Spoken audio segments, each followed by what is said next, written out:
Quelle que soit la durée de la nuit, le jour finit par apparaître. Les négociations qui ont pris plusieurs mois entre le Front commun pour le Congo, FCC, et le CAP pour le changement CACH, négociations axées sur la formation d'un gouvernement de coalition, ont finalement abouti. Les deux forces politiques, dans leur pourparlers, ont privilégié d'abord l'intérêt général et ensuite scellé de commun accord la constitution d'une coalition politique et les principes devant servir des boussoles afin de permettre au Premier ministre Sylvestre Ilunga Ilunkamba à former le gouvernement.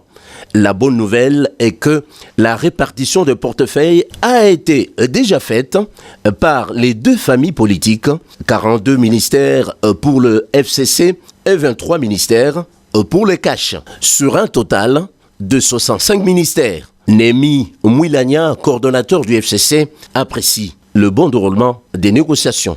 Au nom de tous mes collègues négociateurs du CACH et du FCC, je voudrais ici rendre un hommage mérité à son Excellence Monsieur le Président de la République Félix Antoine Tshisekedi Tshilombo et à son prédécesseur, son Excellence le Président honoraire Joseph Kabila Kabange, les deux chefs de file de notre coalition, pour leur sens élevé de patriotisme qui a permis non seulement d'offrir à notre pays la première alternance démocratique pacifique, mais également l'aboutissement heureux de ces longues négociations.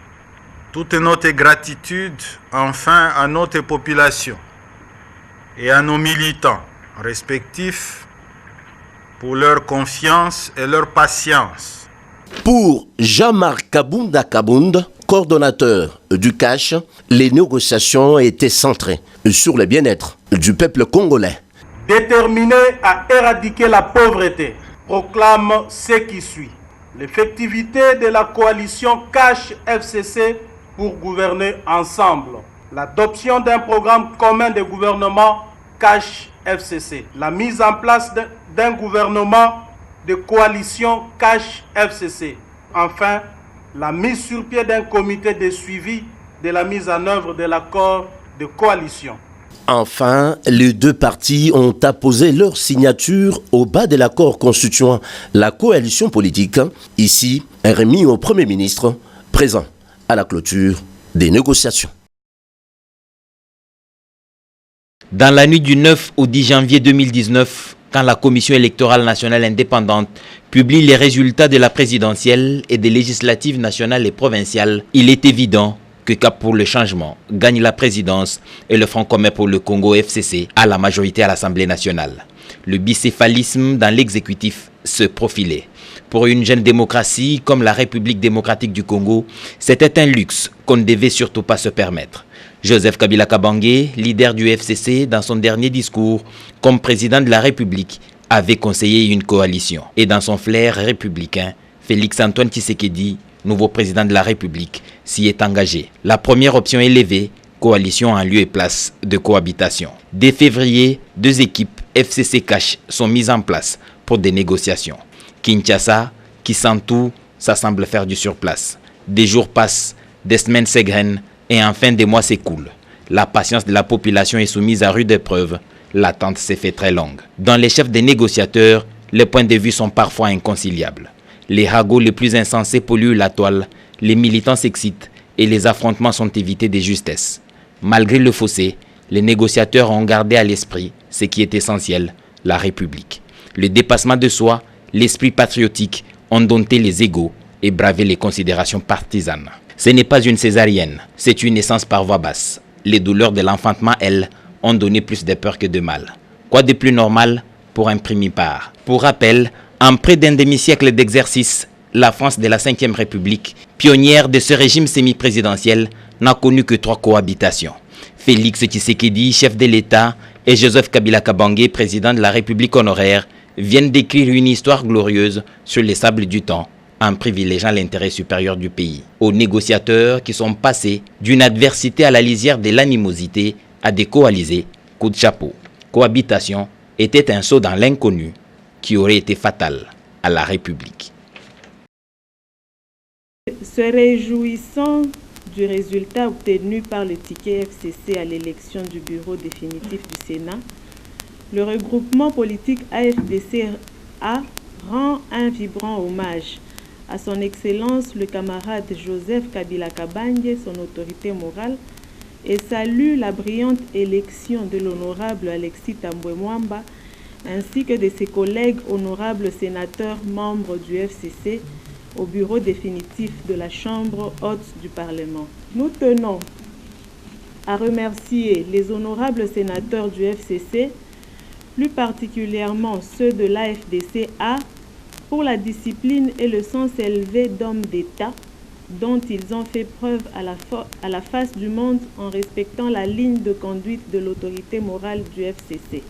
Il sied de rappeler que l'actuelle majorité parlementaire, tant à l'Assemblée nationale qu'au Sénat, découle de l'accord politique scellé entre le FCC et le CACH et reste le gage de l'alternance, de la bonne gouvernance, de la paix durable et de l'essor économique profitable au peuple congolais. C'est à ce titre que les forces politiques FCC et CACH viennent de faire en date du 29 juillet 2019 une déclaration solennelle annonçant la constitution d'une coalition politique entre le Cap pour le changement, CACH, et le Front commun pour le Congo, FCC, en vue de la formation du gouvernement de la RDC. Ceci enlève toute illusion de négociation d'une autre majorité parlementaire et à tout acteur politique en mal de positionnement.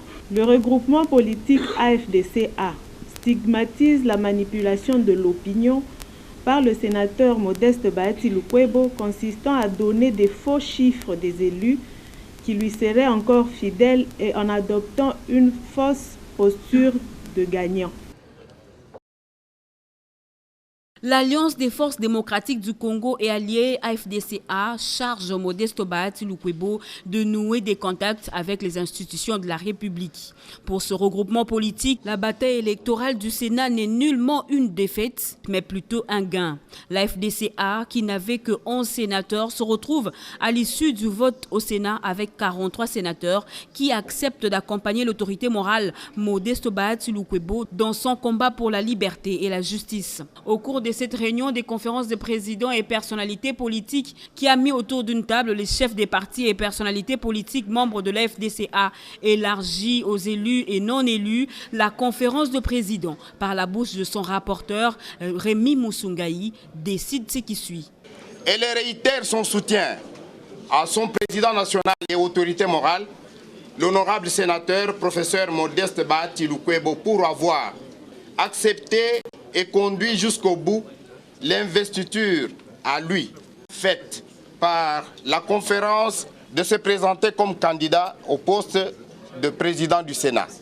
La conférence de présidents remercie tout le peuple congolais qui a soutenu inlassablement l'honorable sénateur professeur Modeste Bahati Lukwebo et lui a conféré la majorité populaire.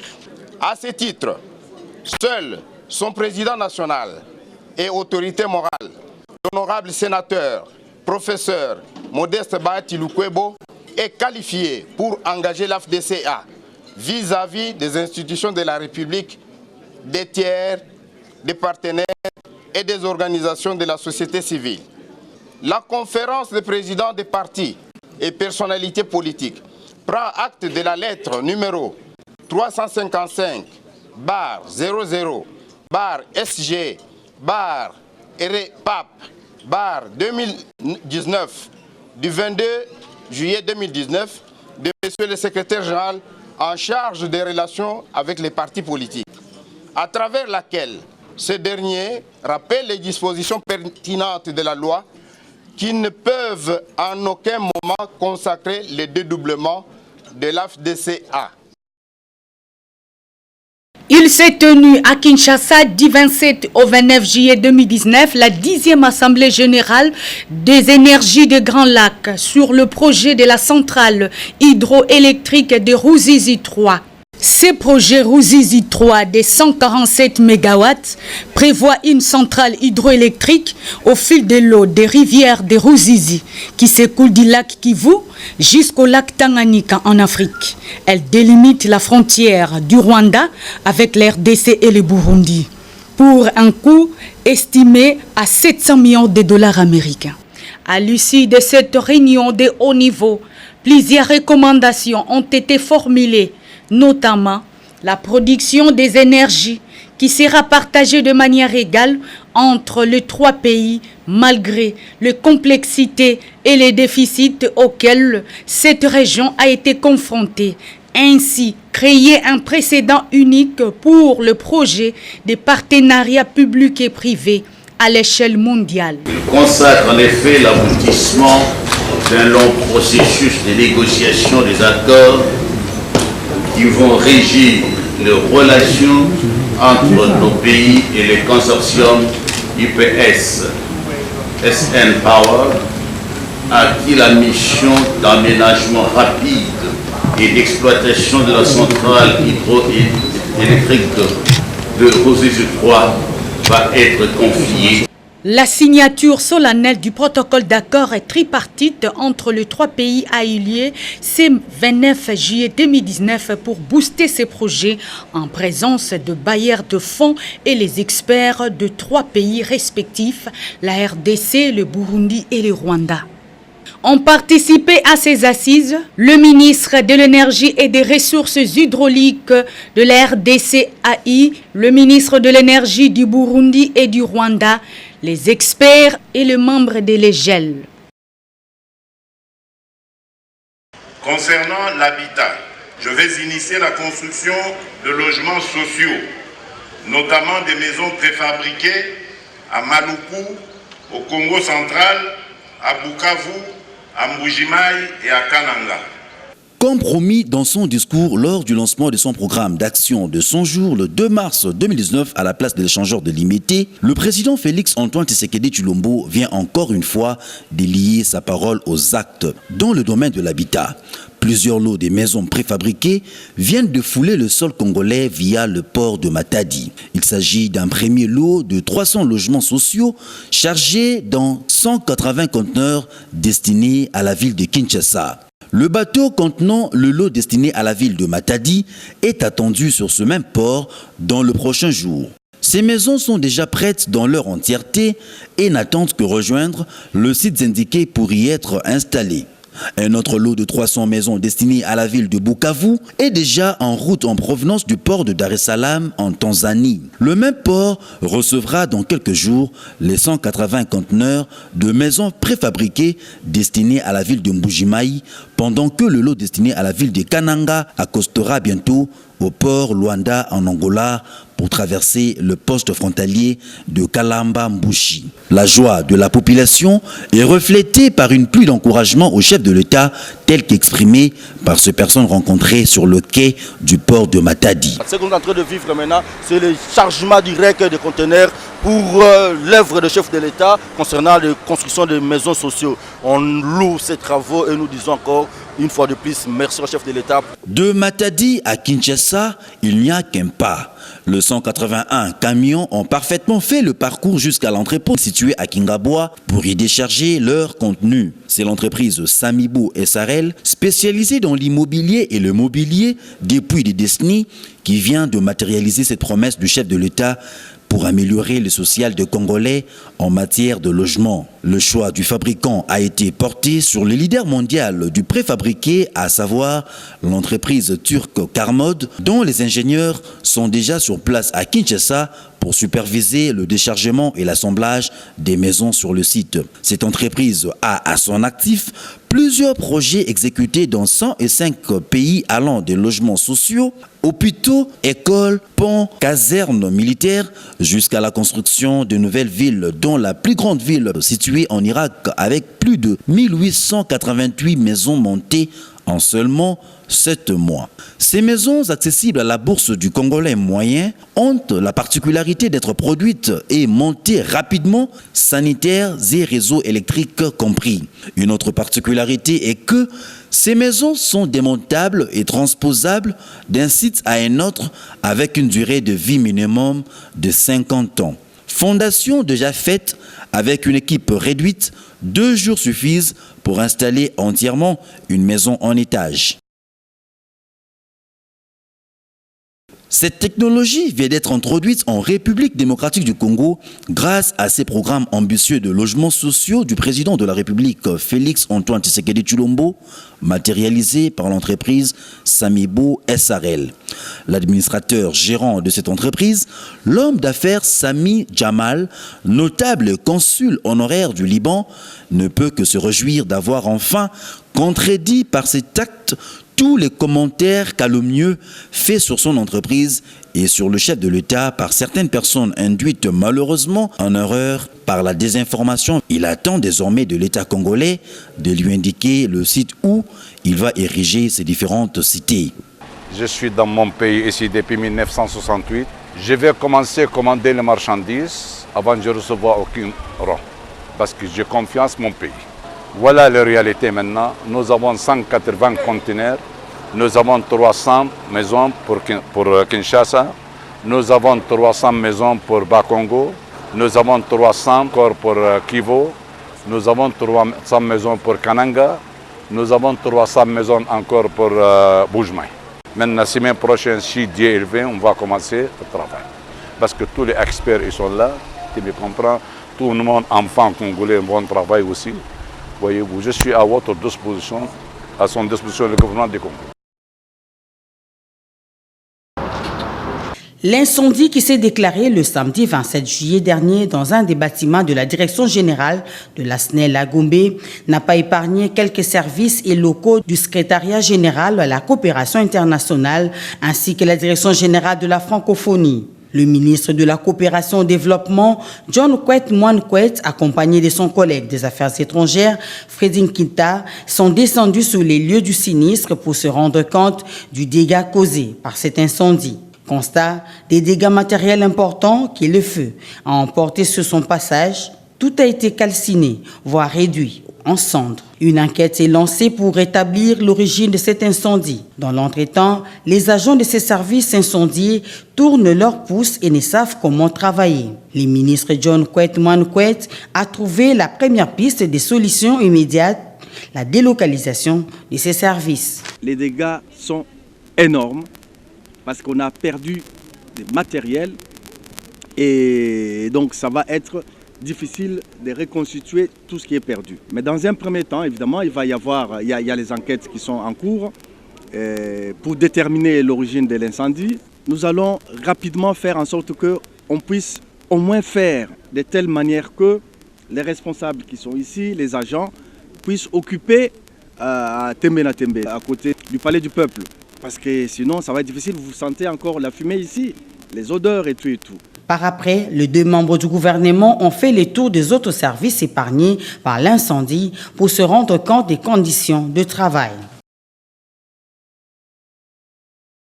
Après notre nomination par ordonnance présidentielle numéro 18005 du 20 janvier 2018 et numéro 18009 du 25 janvier 2018, portant nomination des administrateurs du territoire et administrateurs du territoire assistants, daignez accepter que nous puissions vous soumettre ce dont l'objet est repris en concerne pour compétence. Contre toute attente, nous vous informons que nous sommes non matriculés jusqu'à ce jour, contrairement à la pratique territoriale et administrative en vigueur dans notre pays.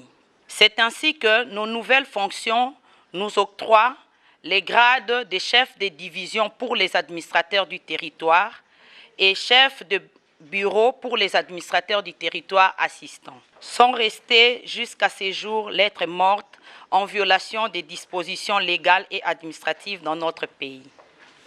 Situation financière. Il y a lieu de signaler qu'aucune allocation clairement libellée dans le budget ne nous a été profitable. Étant déconcentrés, au regard de réformes et sans livre de caisse, les administrateurs du territoire et les administrateurs du territoire assistants de séjour sont à la merci de toute forme de précarité. Nous vous prions de vous impliquer personnellement pour que notre situation soit résolue le plus tôt possible avant que le pire ne nous atteigne.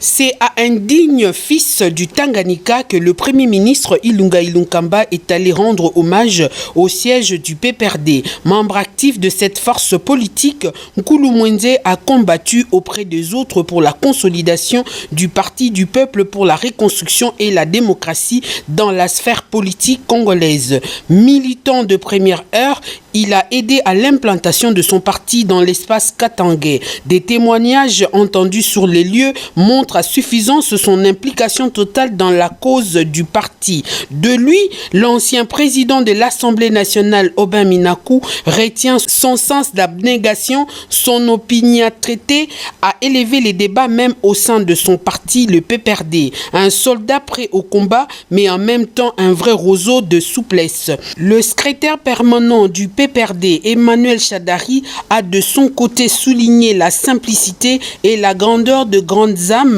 qui caractérisait le défunt Nkulu Mwenze Gérard. Un homme rempli d'une forte personnalité qui faisait bouger les lignes à chaque prise de parole. Plusieurs fois conseiller dans des cabinets ministériels, Gérard Nkulu Mwenze est détenteur d'une licence en sciences politiques de l'INILU. Il a été élu 2 fois député national en 2006 et en 2011. Son parti vient de perdre un homme d'une disponibilité à servir le peuple. C'est à ses fils méritant du Tanganyika qui n'a jamais hésité un seul instant à se battre pour le bien-être de son pays que le Premier ministre Ilunga Ilunkamba est allé saluer la mémoire en signe de reconnaissance de tout un peuple.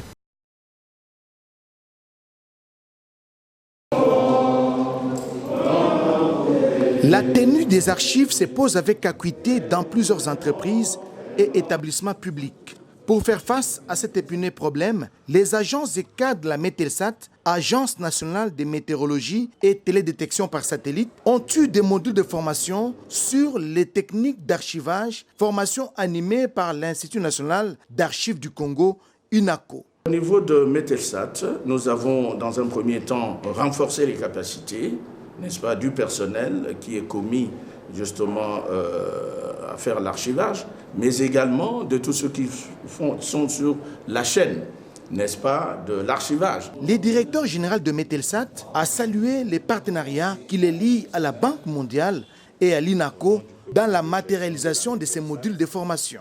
Nous allons poursuivre cette collaboration, cette coopération pour finaliser un projet qui nous tient à cœur depuis bien longtemps. C'est celui de numériser toute l'archive que nous avons sur les données historiques. C'est sur papier et bon, toutes ces années, on a vécu dans la peur des intempéries ou d'un incendie. Les bénéficiaires s'en sont réjouis. En tout cas, sur cette formation, on a retenu beaucoup de choses qu'on ignorait. Où les gens voyaient les archives comme si c'était un service très négligé. Nous les faisions avant comme des profanes, mais maintenant nous avons accueilli la connaissance et nous allons essayer de l'appliquer pour que l'archive de la Mételsat soit présentable et que ça remplisse les conditions de l'INACO. Une visite guidée sur le site abritant l'une des 20 stations de météorologie a sanctionné cette cérémonie. Chaque jour, les rues de la ville-province Kinshasa enregistrent les enfants qui quittent leur toit familial pour se réfugier dans les rues. Pour diverses raisons, ils sont nommés enfants dits de la rue. Ces enfants sont pour la plupart victimes de toutes sortes de maltraitances qui constituent un frein à leur épanouissement. Pour l'intérêt supérieur de cette catégorie d'enfants en situation de rue, le Canada soutient financièrement le projet Renforcement communautaire des jeunes et enfants de la rue à hauteur de 7 millions de dollars. Donc pour cette initiative avec le REGER, en collaboration avec les apprentis d'Auteuil et Médecins du Monde, Belgique et France, le montant est de 7 millions de dollars canadiens. C'est quand même une aide du Canada appréciable pour renforcer les capacités pour prendre en charge les enfants et les adolescentes. Ce projet a ciblé 2500 enfants dits de la rue, mais il concerne actuellement 4000 enfants. Ces enfants sont répertoriés dans les communes de Massina, Makala, Lemba, Limete, Kitambo et Matete. 4118 enfants ont été pris en charge pour la première année dans plusieurs domaines, que ce soit dans l'alimentation, dans la scolarisation, dans la réinsertion familiale, dans la formation professionnelle. Nous travaillons avec des familles aussi dans tout ce qui est activités génératrices de revenus, dans l'accompagnement et la création de l'emploi pour des familles. Nous accompagnons des jeunes dans tout ce qui est formation dans les filières économiques et porteuses. Pour l'évaluation de la première phase de ces projets, tous les intervenants étaient en réunion du comité de pilotage. La réunion était présidée par le commissaire général en charge des affaires sociales. Nous avons justement validé le travail qui a été fait l'année dernière et des années qui suivent et nous espérons que cela pourra répondre de façon très ciblée et très pérenne. La radio-télévision nationale congolaise est en deuil. Elle vient de perdre un de ses directeurs formateurs en la personne de M. Eleuthère Lutuma Bangou, décédé ce lundi 29 juillet 2019 à Tours en France, des suites d'une longue maladie. Lutuma Bangou figure parmi les pionniers de la télévision nationale congolaise. En sa qualité de producteur, réalisateur, animateur, il a été découvert par les téléspectateurs au début des années 70 à travers l'émission Le Carousel Quinois qu'il animait et dans laquelle il leur livrait le programme des films à projeter dans des salles de cinéma de la ville de Kinshasa. Par la suite, il s'est occupé de la production et de la réalisation des émissions de variété, Télé-Show, Kin-Show, Kin-Kiese, Zaïre numéro 1 et Variété samedi soir. Lutuma Bangou a été aussi le concepteur et producteur de l'émission Club des Stars. Cadre à la RTNC, Lutuma Bangou a exercé les fonctions de directeur des programmes TV à la RTNC 1, de directeur de l'Institut congolais de l'audiovisuel ICA en sigle et de directeur coordonnateur de la RTNC 2.